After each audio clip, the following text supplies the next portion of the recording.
Hello everyone, welcome back to this channel. In this video, I will show you the easy and clear steps on how to add items to cart on the Etsy application. So how to add items to cart on the Etsy application? Make sure you keep watching this video until the end. Let's get started right away.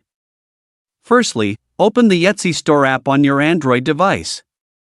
This is the initial screen of the Etsy Store app. Next, find and select the item you want to add to your cart. Next, scroll down. And in the next step, tap the Add to Cart button. You can see that it has been added to your cart. So that's it, tutorial on how to add items to cart on the Etsy application. Thank you for watching. I hope this video was helpful. See you in the next video.